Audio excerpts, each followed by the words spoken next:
There are times when you want to throw a fly round a corner, quite often round a rock or a tree, and this is where your curve casts come in.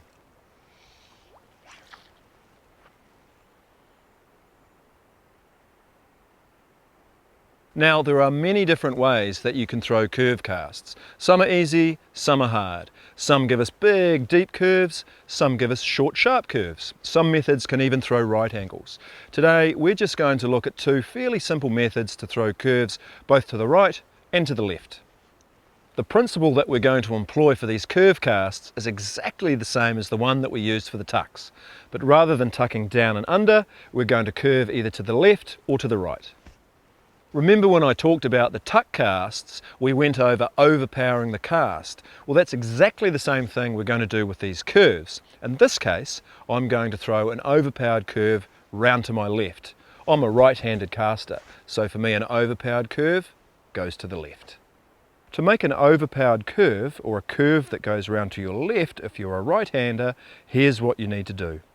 Rather than casting in the vertical plane, you need to cast fairly horizontally and out to your side. On the forward cast, overpower the cast and stop early and abruptly. If you've applied enough power and stopped hard enough, the loop will swing around past straight and curve back on itself.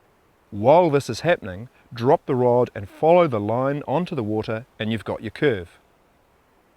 If you can double haul, now's the time to put in a really good sharp haul to get that extra line speed needed to curve the line round. Also, if you want to get an extra sharp curve, a little pull back on the rod tip after you do that stop is going to really help accentuate that whole kick around. You'll not only want to throw overpowered curves, you'll want to throw curves in the other direction as well. And as I said earlier, there are many different ways that we can throw those curves. The one that we're going to look at now is the underpowered curve.